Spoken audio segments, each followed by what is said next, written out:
ఈరోజు ప్రతి భారతీయుడు గర్వించదగ్గ రోజు ఇది.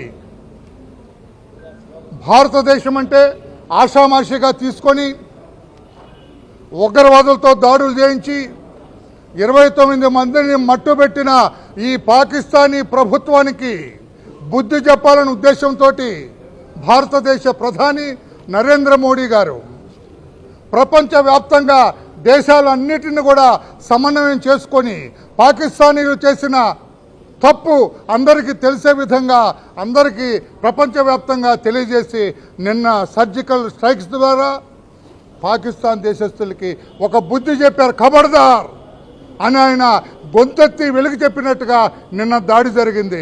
రాత్రి జరిగిన సర్జికల్ స్ట్రైక్ దెబ్బకి పాకిస్తాన్ అందరూ కూడా వణికిపోతూ ఉన్నారు, బిక్కదచ్చిపోయారు. బిక్కుమంటూ వారు ప్రతి ఇళ్లలో ఉన్నారు. ఏం జరగబోతుంది? భారతదేశానికి ఆగ్రహం తెప్పించాం, భారతీయులకి కోపం తెప్పించాం. ప్రధాని మోడీ అగ్రహోదగుడవుతున్నాడు. ఎందుకు ఈ తప్పుడు పని చేశారు మన పాకిస్తానీలు? ఈ ఉగ్రవాదులు ఎందుకు ఈ తప్పు చేశారు? ఏదో సామెతలాగా ఏదో కొండనాళ్ళకు మందేస్తే ఉండనాళ్ళకు ఊడిపోయిందని ఉగ్రవాదులు దాడి చేసి మా దేశస్తుల్ని పర్యాటక ప్రాంతంలో పర్యాటకులను చంపితే ఊరుకుంటాము మేము? మా పుట్టలో వేలు పెడితే మేము ఊరుకుంటామా? తప్పకుండా కొడతాం, మీ సంగతి తేలుస్తామని చెప్పి ఈ రోజున ప్రధానమంత్రి గారు నిన్న చేసిన ఈ సర్జికల్ స్ట్రైక్ ద్వారా ప్రతి భారతీయుడు కూడా హర్షాతిరేకాలు హర్షం తెలియజేస్తున్నాడు, జేజేలు పలుకుతున్నారు.